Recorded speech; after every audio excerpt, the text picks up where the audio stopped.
Maybe I'm crazy, but if I'm the Bucks, I don't give a damn where Giannis wants to go to. If they don't have the package to get you, they're not getting you. People forget Milwaukee was on the other side of this. Damian Lillard wanted to go to Miami. The reason the Bucks were able to get him is because they had the best package to get Damian Lillard. You can honor his trade request. You don't have to honor where he goes, though. I don't care if he wants to go to the Knicks. Do you think I'm taking on Cat? No way. I'm going after the... Let's get it. Welcome back to another edition of the Hampton Show. Joel, how are we feeling today? Everything is okay. It's going great. The Knicks are no longer in the playoffs, but I believe we got a great NBA Finals with the Thunder and the Indiana Pacers, two small market teams representing the NBA. I think it's going to be great. But yes, unfortunate circumstances. I thought I'd be recording here today with the Knicks coming back down from a 3-1 deficit and being in the NBA Finals. Unfortunately, that is not the case. They were revealing every NBA team's worst nightmare this offseason. But first, we're going to start with your Knicks. They fired Tom Thibodeau this week. Joel, I have a feeling you and I might view this a little bit differently. My reaction has been what it's been. To all the Tom Thibodeau haters, I've been saying, if not him, then who? This team was 2 wins away from the NBA Finals, which is why you believed you could go to the NBA Finals. That was the best Knicks playoff run in 25 years. And as a neutral fan, it was amazing to watch. Tibbs has been there for 5 years, and every single season, their record has gotten better. That Boston series, he had the defending world champs playing at the pace that he wanted them to play at. Game 3 and Game 5 of the Pacers series, I thought he coached his ass off. I remember I texted you the second this firing went down and asked you exactly what I asked you last week. If not him, then who? And you responded, not exactly how I expected, but with the name I expected. You said Michael Malone feels like a safe bet. I like Malone too, and I said that last week, but he's not getting that Knicks team to defend any better than they did this year. I think Tom Thibodeau truly hit the ceiling on this current constructed rostered Knicks team. Malone did not deserve to be fired. I'm not here to hate on him, but replacing him doesn't magically change New York's trajectory going forward for me. And honestly, as an outsider looking in, 3 days removed from that Game 6 loss in Indiana, it feels emotional. I don't know if I brought up the Timberwolves recently, but for me, it feels like if the Timberwolves would have fired Chris Finch right after that deep run last year, after they beat the then defending world champions in the Denver Nuggets and went to their first conference finals in a long, long time. Tibbs won 10 playoff games this year. And I think the East is going to be a lot worse next year than it's going to be this year. So, Joel, what was your first reaction? And how did you feel about joining my Memphis Grizzlies as another team to fire your coach in 2025? It's disappointing to be grouped in with anything Grizzlies. That's number one. But I will say, the Knicks firing Tom Thibodeau was the right decision, in my opinion, from all my calculations that I made, Jack Hampton, because I think firing Tom Thibodeau means that this team, this organization is ready to go in a different direction in terms of offensive philosophy. I thought that as many playoff wins as Tibbs won this playoff run, at being 10, he did not maximize the group. I break down the Knicks season into 4 quadrants. The regular season, and each round of the playoffs gets their own individual one. So we have 4 total. They underperformed in the regular season. They couldn't beat any of the top teams. Anytime you turned on the Knicks game on primetime, they lost. In the first round, the Pistons took us to the wire. Had it not been for some miraculous Jalen Brunson fourth quarters and cat shots late in games, we would have lost that series. In the second round, that was a great performance. In the third round in the conference finals, we got outplayed. We got outcoached by the Pacers. So we're talking about 3 of the 4 different timelines, the quadrants of the season. The Knicks did not play up to their potential. The Knicks finished this postseason an exact 1,972 points scored and 1,972 points allowed. 95% of Jalen Brunson and Cat's minutes were played with Josh Hart in the lineup. And Josh Hart was a negative to the spacing on the floor because the entire point of having Cat is to have him take the big out the paint, but the big instead was parked on Josh Hart because he couldn't shoot.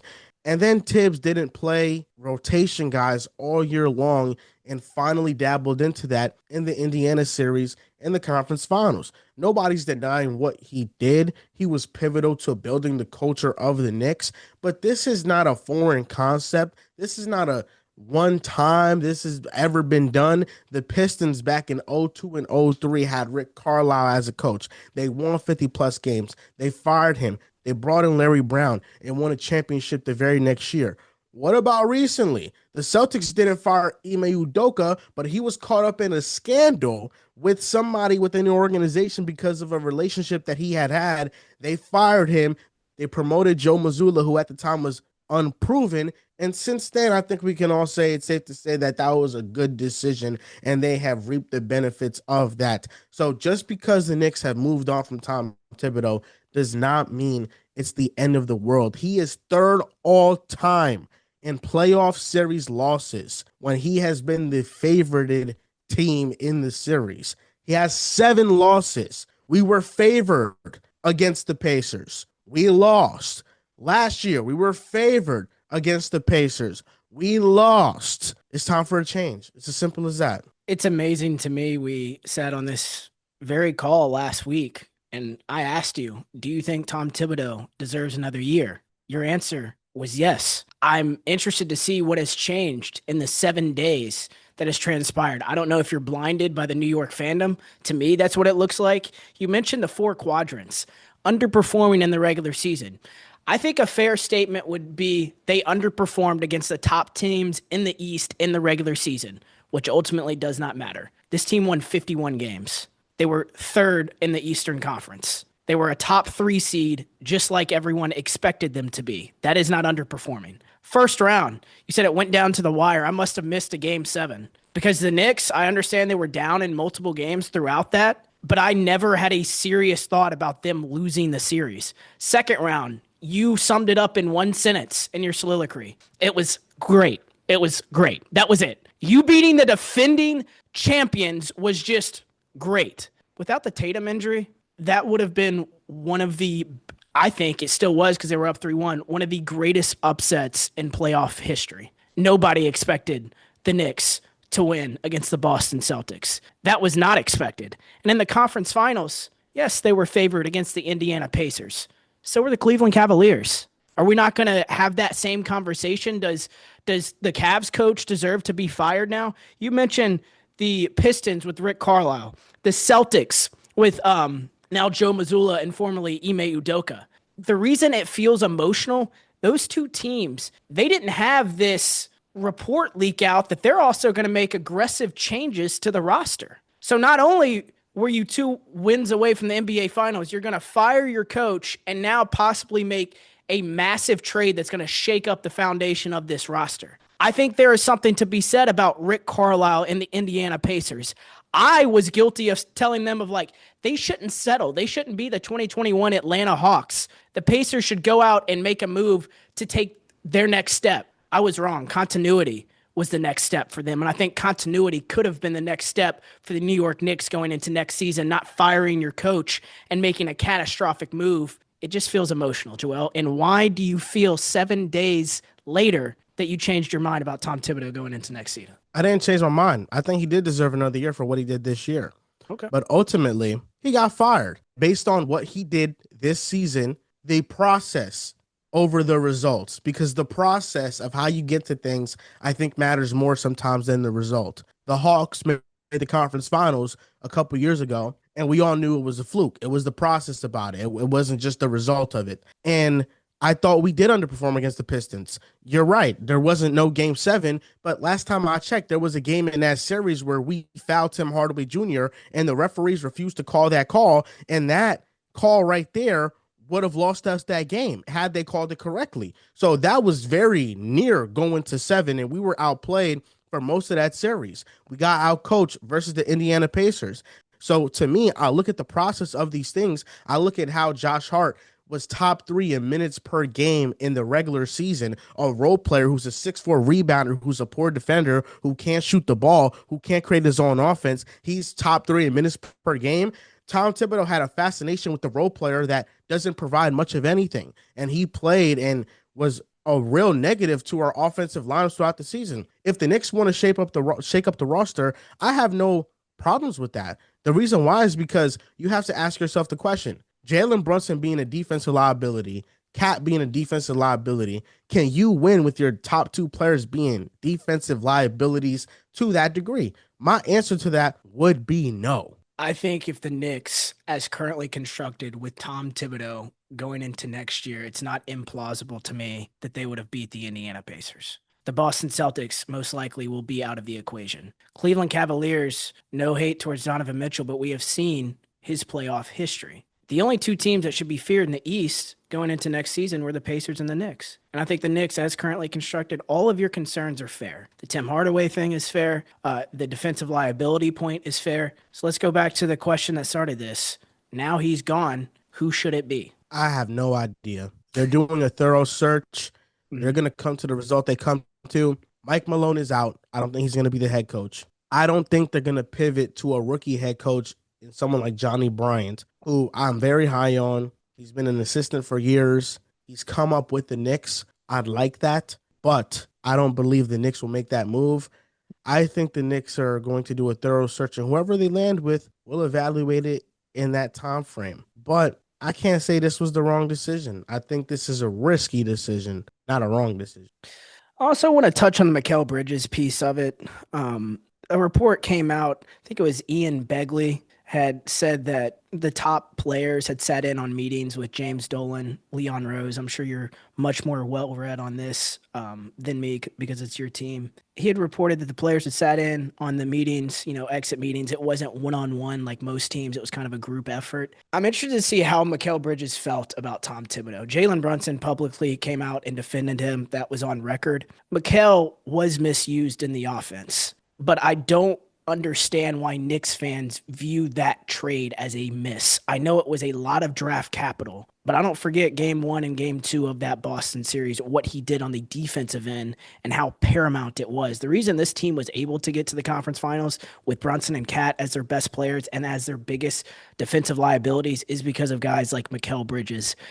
Do you think he could have been not, the reason Tom Thibodeau is fired, but maybe one of the contributing factors to his firing? And also, side note, I know you saw the Jason Kidd and Ime Udoka thing. Any idea why those names are being thrown out as well? They're veteran head coaches who have championship pedigree.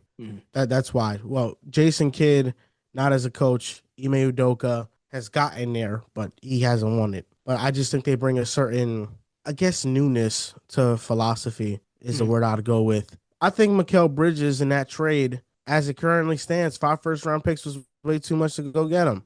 It's as simple as that. He had great moments, but 15 points per game and 3 rebounds and 3 assists isn't enough. And his defense was good. Was it elite? No. He had moments, but no, we're not going to do this. He wasn't a defensive stopper. He was elite in the playoffs. Do you think Mikal Bridges was who did he stop? He was a defensive stopper in the playoffs? Did you watch Jason Tatum and Jaylen Brown and certain games they had in that series? I'm sorry. Did he stop Tyrese Halliburton? Did he stop Pascal Siakam? Did he stop Kate Cunningham? Okay. Go ahead. He didn't. He didn't stop nobody. So 5 first-round picks. Did he have anybody behind him? Did he have defensive liabilities on the floor? Yeah, he did, but he also didn't play good. His screen navigation has fallen off a cliff. I think the reason why it was a bad trade and way too much to give up. He's not a bad player. It's just a bad trade. Is because those 5 firsts could have went to another trade to get another player that's better. Where right now we're standing in a timeline where Giannis is available potentially, and those are 5 firsts you cannot trade for Giannis because you traded for Mikal Bridges. Could they have waited a year and kept Dante on the roster? Yeah, I think so. But that's all revisionist history. Would have been just as mad if they kept those in their pockets. They got bounced the first round out of here, and it would have been yet another year they're waiting for something not to happen. And the Giannis thing is not last year. What'd you say? The team was better last year when healthy, absolutely. With Brunson, Dante, OG, Randall, Mitchell Robinson, Hartenstein, Deuce McBride, Josh Hart. The team was better last year, and it was deeper last year. No, they would have not beat the Boston Celtics last year. Oh, maybe. I mean, I think the way we beat them is very unsustainable. I don't think banking on two 20-point comebacks to win a series is a sustainable way to win basketball game. That was the first time it's ever happened in NBA history. The reason I don't think Mikal was the worst trade as viewed by most Knicks fans is because so many teams would still give up that capital for him right now after the year he had. San Antonio, I think. Buy first. San Antonio, he would be the perfect third guy there. And we're going to talk about a trade that sends him there later. Yes. Okay, good. If I'm the Spurs, I'd rather keep Devin Vassell. Why am I going against Mikal? No. I'd rather keep Devin Vassell. He could do 80% of what Mikal could do. I think the Spurs would be willing to give up. It doesn't have to be 5. It can be 4. I think the Memphis Grizzlies be willing to give up 4, and I think a lot of teams would be willing to give up that draft capital to get Mikal Bridges. Because what he does, he may have been misused on the offensive end, and that is a point I'm not going to argue with about Tom Thibodeau. But I do feel like he can still be a third star on a championship team. I don't think that's out of the question at all. All right. I hope the Grizzlies make that decision. Hey, I'm open for it. Shit, I'm open for it too. The same trade you brought up last week. Jalen Wells, Brandon Clark, and a first. Let's make it happen. Give me 3 firsts now. Just up the price. Yeah, let's look at their offseason outlook. I saw this crazy idea from Bill Simmons. Straight up Karl Anthony Towns for Kevin Durant. Money works. Straight up 1-for-1 trade. That Cat and Devin Booker connection is real. They have the same agent. They're childhood best friends. They went to Kentucky. Booker just handpicked the coach in Phoenix. This would be another move to keep him happy there. I don't know if that is the best player you can possibly get for Kevin Durant, but that's a real possibility. Would you do this trade if you were the Knicks? I think the Knicks, it's a little bit easier to see it, but would you do it if you're the Suns as well? But the Suns, it makes no sense. If you want to keep Devin Booker happy, I guess that's the sense that it makes right now. But ultimately, they're not winning anything with Devin Booker and Cat. And it's not because those two aren't talented players. It's because the roster around those two is still going to be very flawed. Bradley Beal is under contract for 2 more seasons. They cannot get out of his contract until the 2028 offseason, which means that that's $50+ million on the books that you cannot use, that is being wasted on a disaster of a teammate, a regression of a player, somebody who does not care. That's Bradley Beal. So for me, I think that the Suns are stuck in no man's land.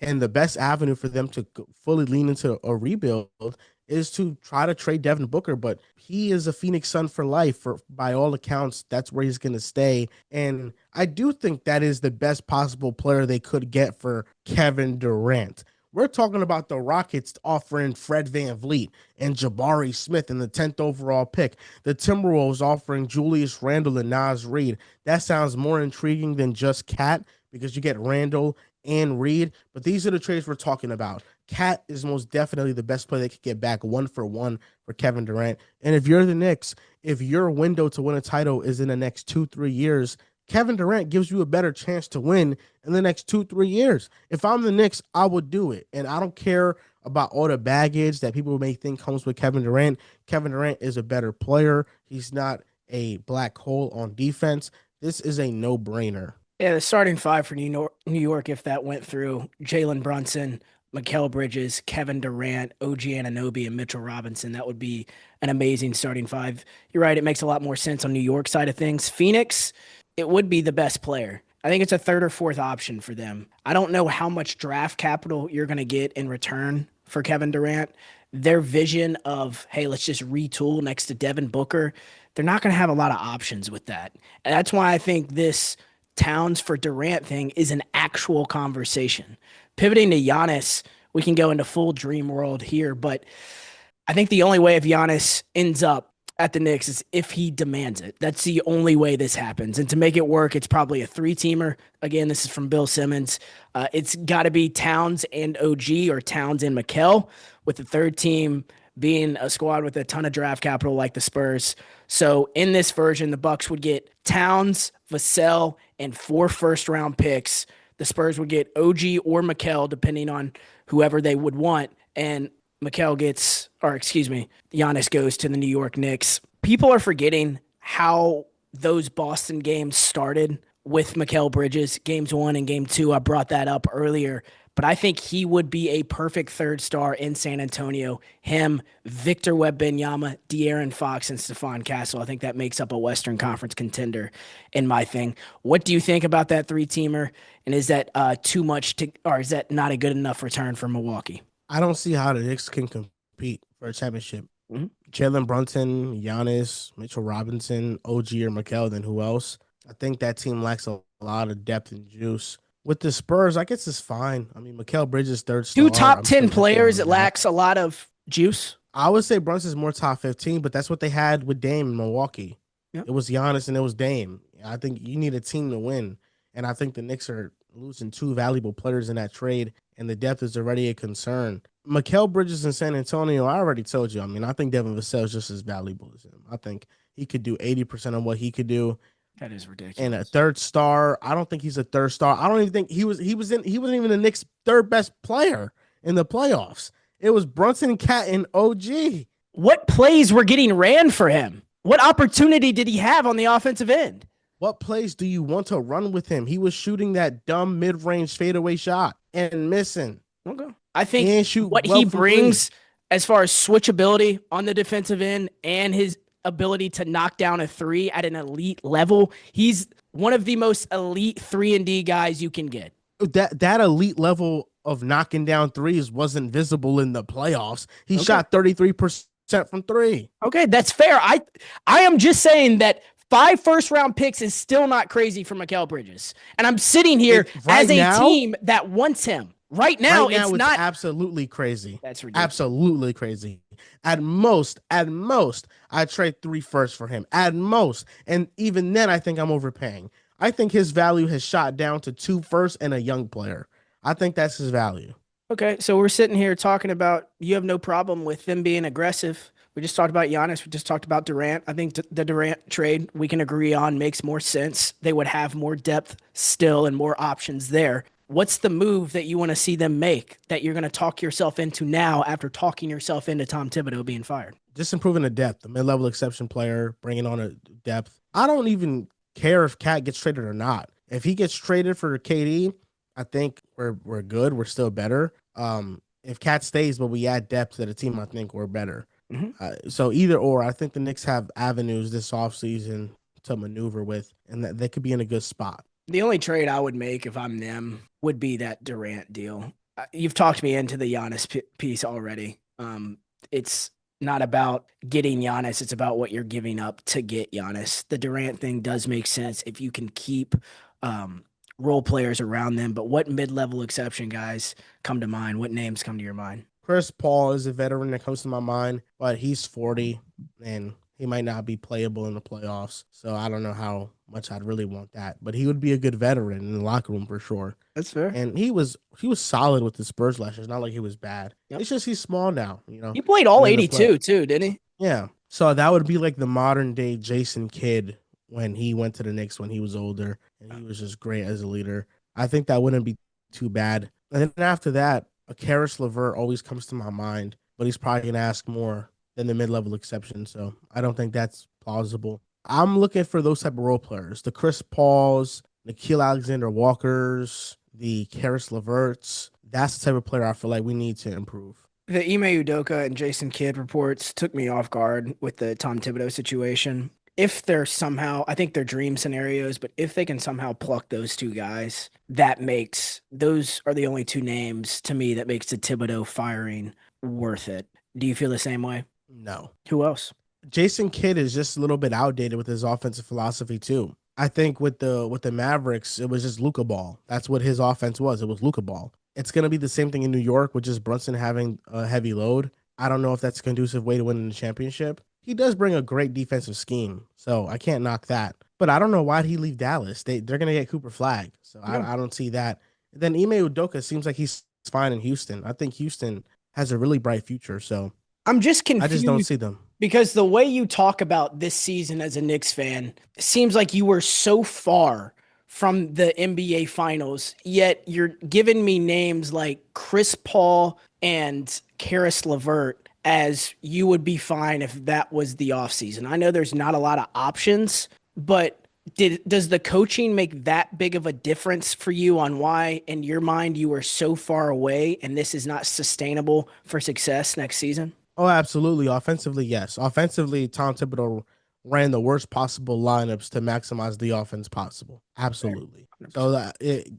to me, we didn't even see a maximized Brunson or Cat. The starting lineup the entirety of the year had a minus net rating. They were minus 1.4. Mhm. That's a starting five that's playing together for 90% of the time. In the playoffs, heading into game 6 of Indiana, they were a minus 33. That's why Josh Hart was benched. It, Mhm. it took 82 games in the regular season. It took 12 games in the playoffs. I would say 14 because he didn't make the change immediately in the series either. For him to be like, oh, yeah, Josh Hart is a negative. We got to bench him. But even when he benched him, he still played the same amount of minutes. So it didn't even matter. And I think that giving your team less of a chance to win because you love this role player is malpractice. No, I think that's 100% fair. And I think the larger conversation is this is the reality of the NBA now, where in football, going to the Super Bowl and stuff, it feels like a lot of people get credit when somebody wins a Super Bowl. When somebody wins an NBA Finals, it feels like the players, that's their crowning achievement. They have that, it's stamped on their record forever. A lot of them get the credit for it, but the coaches just get dismissed. I mean, if you look at the last six coach of the years, most of them are fired now. And whenever you win, the players get the credit. Whenever you lose, the coaches get the blame. The coaches never get the credit at all. And I understand the players play a huge part, a much bigger part in winning in basketball compared to football. Do you agree with that trend, or do you think that there is a flawed problem in that where there's too short of a leash on these NBA coaches? There is too short of a leash. There are some examples that they're not the best, but most of the coaches that have gotten fired, I thought it was justified. I thought Dwayne Casey getting fired from the Pistons was justified. The two that I think are that weren't probably Tibbs and Mike Brown. Nick Nurse getting fired from the Raptors, I think was justified after a certain amount of time. Mike Budenholzer getting fired was justified. He Mm-hmm. he was a coach that didn't make any adjustments, that got lucky that in 2021 every team got hurt. Mostly the Nets. The Nets got hurt and they were able to beat them. But he was down 2-0 in that series, and had Kyrie been healthy, had James Harden been healthy, the Bucks would have lost that series and he would have been fired. I don't think the thing that bothers me is whenever the Budenholzer firing happened, like I understood why it was for all the reasons you just named, but I just go back to the question of like they didn't end up with somebody better than Bud, in my opinion. Doc Rivers is not better than Bud. So why fire him if you're going to hire a worse coach? That's why I don't want the Knicks to play it safe. I don't want them to go out and get Taylor Jenkins or Mike Malone. I don't want them to go do that because I want them to go get somebody that is Yeah. maybe he is improving. Maybe he does need to prove something, but that gives you upside. Yeah. It's like drafting a player high in the draft that has all the tools but doesn't have the production. Hmm. Yeah, you mentioned the young coach thing even last week before he got fired. You've always stood on that side of the fence. I am glad that as a fan of the team, you can admit that it was not justified. It was a shock throughout the league, and honestly, I feel thankful I get to have you on the podcast too because of the Knicks. This feels like the perfect season to and talk to somebody like you about the Knicks because you live and die and breathe with them. I'm sorry that my Grizzlies have not done the same, but hopefully, next year things change as well. Let's talk about every NBA team's worst nightmare this offseason. We're recording this the day of game one of the NBA Finals. So unfortunately, I'm not going to sit here and speculate. We already did a preview last week, and I don't want this to be outdated whenever it comes out on Friday. But just know next week, whenever we have a few games under our belt, we're going to cover the NBA Finals at nauseum. But let's dive right into the main topic of this podcast. Every NBA team's worst nightmare this offseason. We're going to start with the Atlanta Hawks. I think the easiest one here is if Trae Young either asks for a trade or rejects an extension. I think that could be the worst possible outcome for their offseason. I think that's true. I think the Hawks need something to break their way. They have a lottery pick from the Kings, Mm-hmm. so they have some avenues to get better. But the worst possible scenario is Trae Young asking out. I don't think he'll do so. I think he likes in Atlanta, For and I sure. think they're building something good there too. Yeah. Let's get to the Boston Celtics. I think their biggest fear this offseason could be the cutting salary, which they have to do, but it kind of results in irrelevancy. Celtics likely need to trim $25 million plus. We've talked about this. Drew Holiday and Kristaps likely going to be the guys there. I don't think they should attach capital to get rid of them because they're going to need that capital in the future. Do everything you can, exhaust every avenue to get rid of them without attaching capital to it. And cutting salary could result in irrelevancy for them, but Jason Tatum, hopefully he can come back fully healthy. They don't make an emotional decision about Jaylen Brown if they can just go about their future. But what do you have as their biggest fear or worst nightmare going into this offseason? Biggest fear or worst nightmare for the Celtics.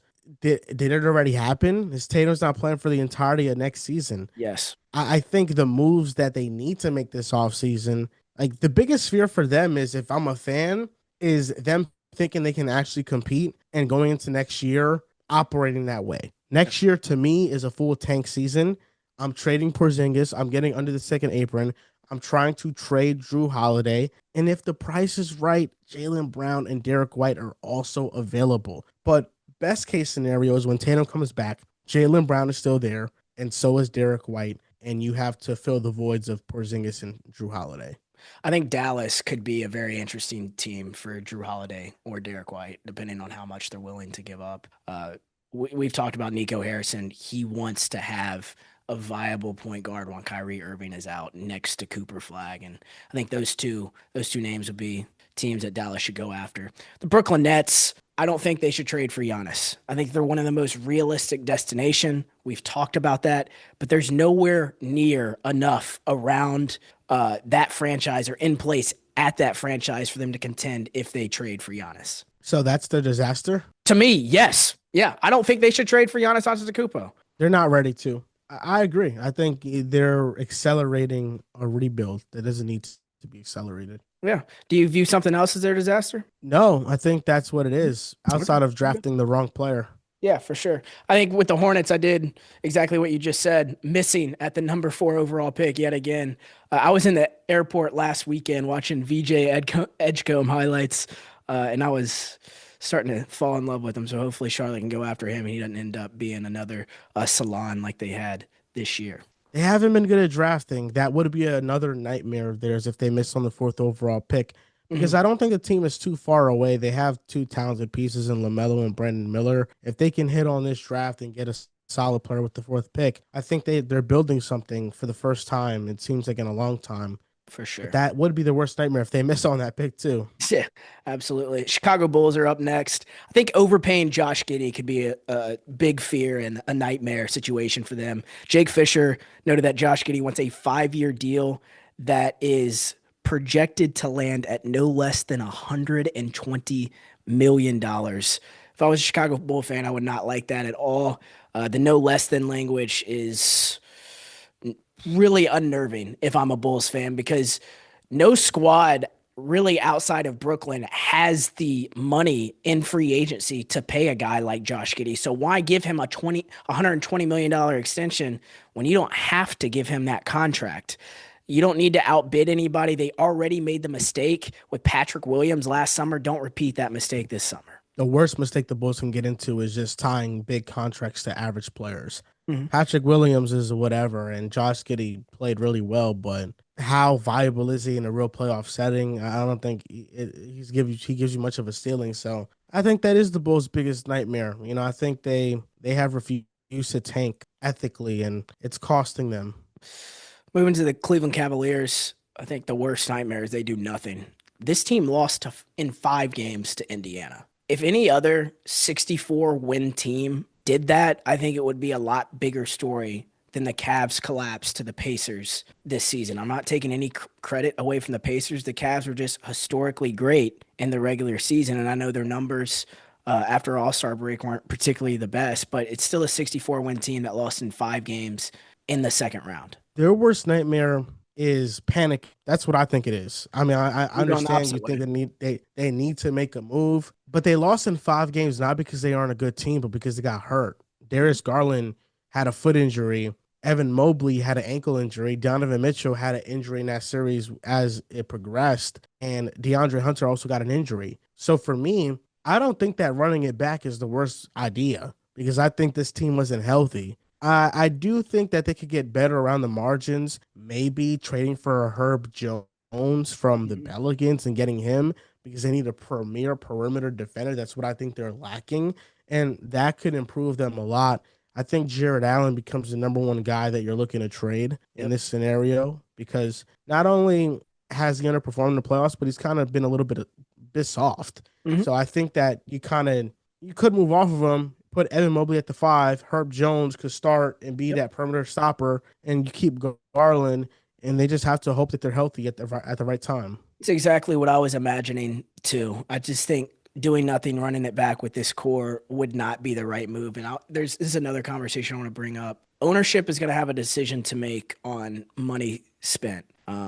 If they're going to decide to pay a little extra to run it back or pay a little extra to go out and get a guy like Herb Jones, or if they're going to go and fall back into, hey, we can't afford to keep DeAndre Hunter. We can't afford to keep a number of these guys and kind of strip it away a little bit. I think that's a bigger conversation, ones that a lot of people, anybody outside the owner can't really control. So we'll talk about, what we just talked about. That's definitely a conversation with Cleveland.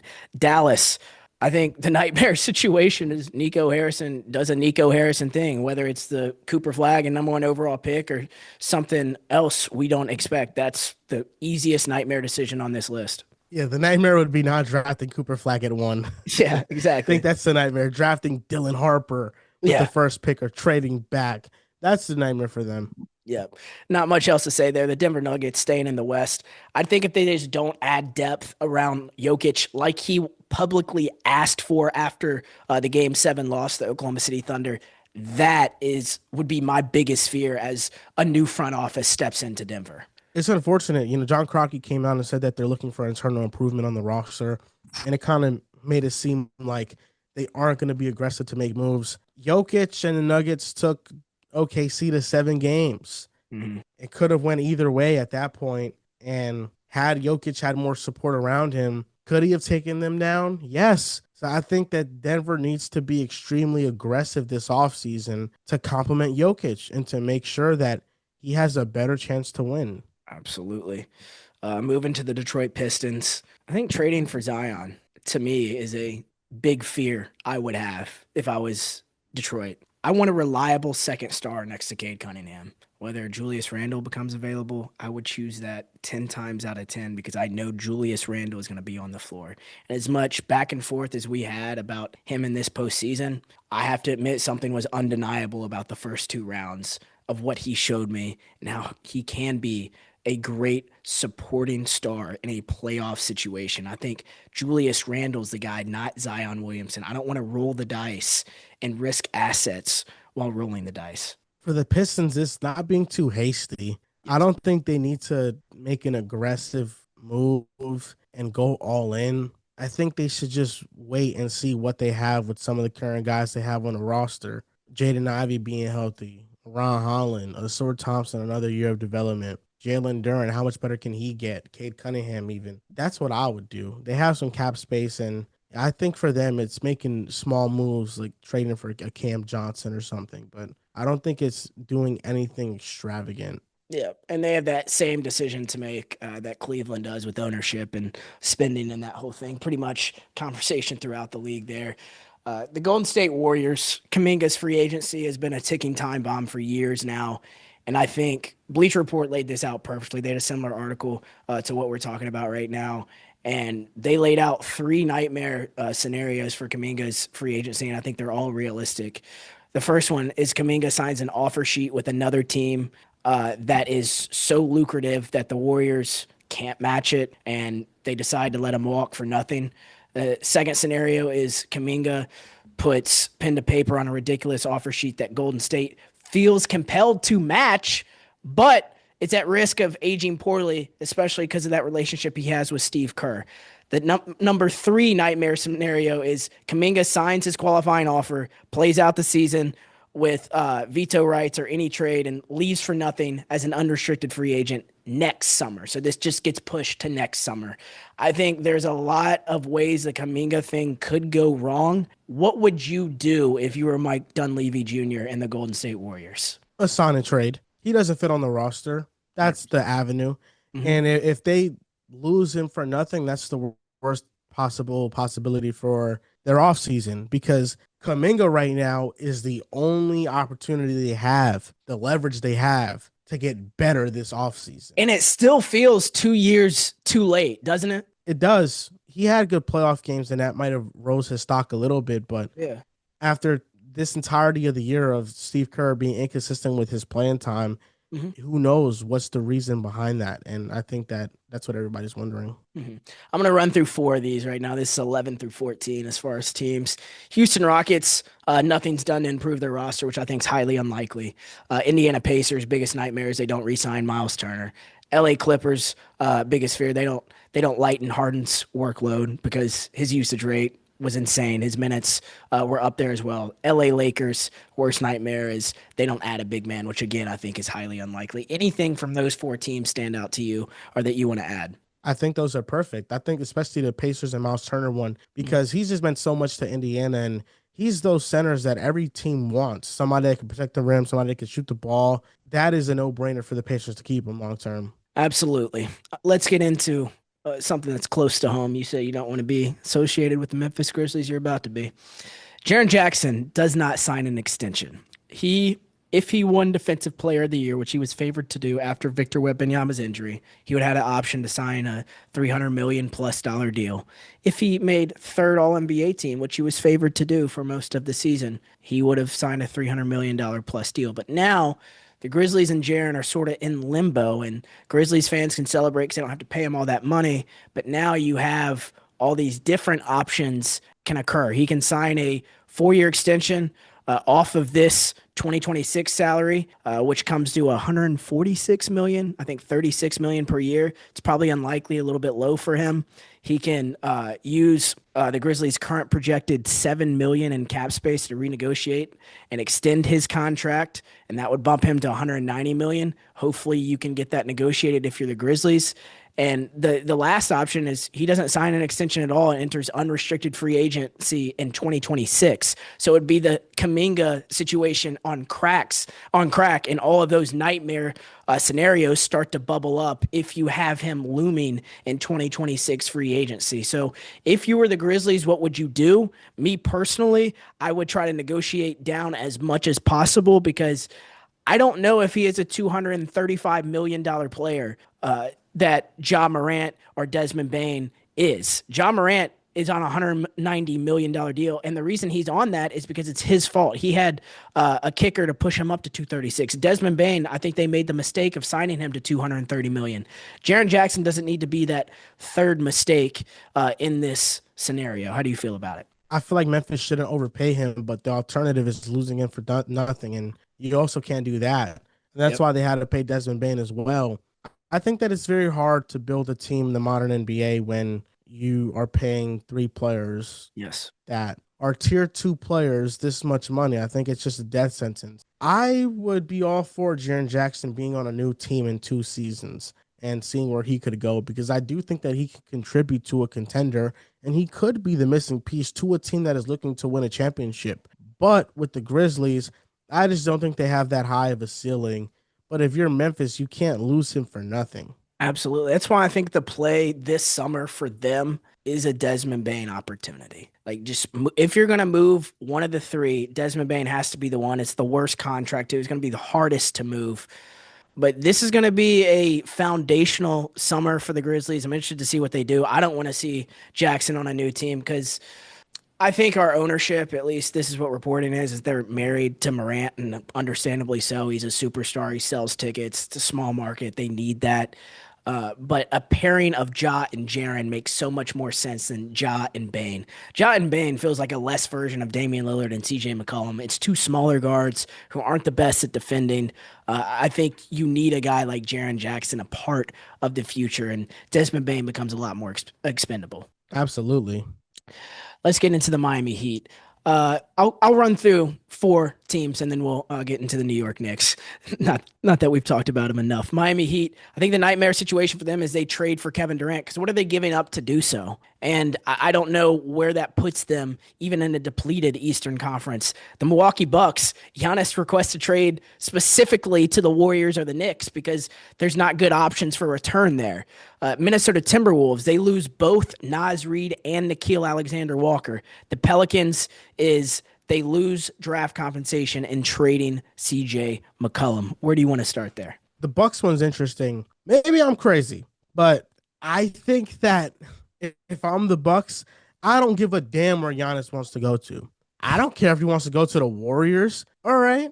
If they don't have the package to get you, they're not getting you. And that's how I'm operating this thing. If I'm the Bucks, if I'm their GM, if I'm John Horst, is that I don't care if he wants to go to the Knicks. Do you think I'm taking on Cat? No way. No, I'm going after the Rockets, a team like the Raptors. Give me your star young player. Give me all these picks. That's what I'm going for. Because Giannis is a generational talent. You don't just trade him for pennies on a dollar. So I'm looking to get everything from a team if I'm trading Giannis. And I think that's how they're going to view it too. Everybody talks about respecting him and what he's done for the city. People forget Milwaukee was on the other side of this. Damian Lillard wanted to go to Miami. He never handpicked Milwaukee to go to. The reason the Bucks were able to get him is because they had the best package to get Damian Lillard. I would do the exact same thing if I was the Bucks. Okay, you want to go to the Warriors or the Knicks? We're taking the best package for you. They have listened to Giannis for years now. It's the reason they traded for Damian Lillard. It's the reason they traded for Kyle Kuzma this year. It's the reason they fired their coach and now have Doc Rivers as their coach. By the way, Doc Rivers is being used in meetings with Giannis as a reason for Giannis to stay. That's how tight he is with Doc Rivers. He has ran the ship there for years on end. It's okay to go out and get whatever you want to him. You can honor his trade request. You don't have to honor where he goes, though. I'm in agreement. I don't think that you got to do that. That's why the Bucks are going to ask for everything, as they should. Yes. I think the Timberwolves, they're not going to be able to keep Naz and Julius. We know that. But if they lose Naz and Nickeil, that's going to be interesting. I was talking to my financial advisor yesterday, and he's a Grizzlies, like a massive Grizzlies fan, just like I am. And he brought up Nickeil Alexander-Walker as a potential guy for them to sign.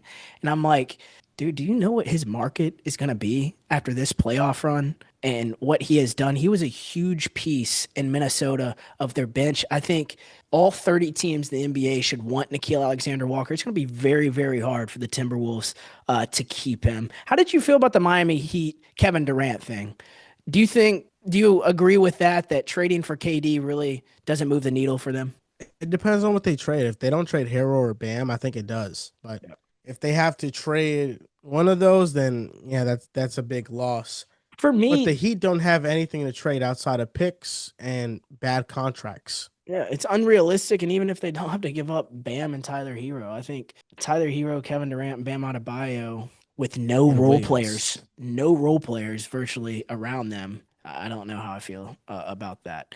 Let's get into the 20th team. It's the Knicks, like we've talked about. I think making an all-in trade that makes their roster even thinner is the worst fear if I'm a Knicks fan, because the reality is not much is needed for them to make it a little bit farther in the Eastern Conference. So getting Giannis is the disaster for them. Yes, I think the straight up Towns for Durant thing, I would put them in a better position. I would 100% do that. It's just a matter of the Suns want to do that. But Giannis, you made the case earlier in the podcast, bro. I think it's just too much. And I don't think we have a good offer. That's another thing. Yeah. Oklahoma City Thunder, there's really not a nightmare. Maybe Shea gets arrested for celebrating at the finals parade too much, but I don't have anything that could really go wrong in their offseason, do you? J-Dub and Chet ask for massive extensions. Get paid early. Second apron kicks in. That's it. I hope you're right. I hope you're right as a Western Conference teams fan. Orlando Magic, they don't cash in on a star level guard. I think it's pretty simple there. 76ers, if they use the number 3 overall pick to salary dump for whatever reason, whether it's Paul George or Joel Embiid, I think that's a nightmare for them too. Anything on the Magic and Sixers from your end? The Magic is that they don't make any moves. They need shooting around Paolo and Franz. For sure. All right, next 3 teams. Suns, Booker requests a trade, which is Probably not going to happen after he just hired the coach. Trailblazers, they don't need to make a win now move. I think they need to be the Rockets of last year, go into this year with low expectations, exceed them a little bit, and then hopefully have a playoff series where we can evaluate, all right, who stays, who goes. They need to be the Rockets of last year. Sacramento Kings, I think if Sabonis ask for a trade and they don't get good return, similar to the De'Aaron Fox deal, they don't get good return. I think those are the nightmare situations for those three teams. For the Suns, I actually think that's a great situation if Booker asks for a trade. I think so, huh? Yeah, because then they'd be able to just rebuild and they wouldn't have to be trashed for years before they realize it. I think after the owner has ran this like a damn 2K team, and especially the way the lottery goes now, it's going to be really hard to get a face of your franchise in this NBA climate. I think Devin Booker, we can argue, is his talent still good enough to be a face of an NBA franchise after the year he just said? That's a valid argument. But I think now this owner should take the step of, I'm not going to trade my way out of this thing. And if Booker requests a trade, I think that would be a nightmare for them moving forward. But, I definitely see your side as well. San Antonio Spurs, Dylan Harper, I think if they have a logjam of guards going forward, I think that would be, tough. I think they should use that and everything they can to get Giannis or Mikal Bridges, not trade the number 2 overall pick, but use other draft capital to get a guy like Mikal Bridges. The Raptors is similar to the Nets if they trade for Giannis, and I don't think the Raptors have enough in place, just like the Brooklyn Nets, to contend in the Eastern Conference if they give up a ton of young talent and a ton of picks to go get Giannis Antetokounmpo. Final 2 teams, Jazz, they miss at number 5. It's unfortunate they landed at number 5 in the Wizards. I think the nightmare scenario already happened for Washington. They got the number 6 overall pick after the year they just had. I think that the Raptors would actually be sneaky good with Giannis. How so? What trade? Like, what would they give up and what would they still have? Scotty Barnes, RJ Barrett, Grady Dick, and they're trading 4 to 5 firsts. They would still have Emmanuel Quickly, Ochai Agbaji, Brandon Ingram, Giannis, and Jakob Poeltl. No, I don't think that team. And off the bench, Jamal Sheed, Jonathan Mogbo, Jacoby Walter. Some talent. Some talent. Dark horse contender. Name the 3 guys you just named coming off the bench. Jamal Sheed. Okay. Jonathan Mogbo and Jacoby Walter. That's your first 3 off the bench. I think the kid from Houston, sure, but okay. I don't think that team's good. That team's not competing with that team's not competing with New York, and you know it. I don't see why not. I see why not. You watched Emmanuel quickly play in the postseason. You saw that. Him as a starting point guard and Brandon Ingram, are you really just gonna bet on his health and bet on his playoff experience as a second star next to Giannis? It's a weird Last time he was in the playoffs, he wasn't bad. I mean, I think it's no different than a Chris Middleton fit. No. Brandon Ingram can handle the ball. He can play make. He can create for himself. Yeah, the difference is Drew Holiday's not there, bro. They got Ochai Agbaji. No, that's not happening. Hey, I hear where you're coming. I think the Raptors, that report was interesting this week. I was checking lines on his next team. If it's not Milwaukee, Toronto leads it. They're plus 200 to get Giannis. I think they'd be good. Yeah. I think they'd be good with him. I do. Yeah, and I think they're ready. Masai Ujiri needs something like that to happen because the moves he has made over the past several seasons have not made a lot of sense. I think they have $440 million tied up in Emmanuel Quickly and Scotty Barnes. Doesn't seem like a team for the future. So, maybe you have a point there. But those are all 30 NBA teams and their biggest fear. Joel, I'm glad you came on here, gave some Knicks perspective. Thank you so much for taking time today. You're always a pleasure to talk to, bro. Thank you for having me on.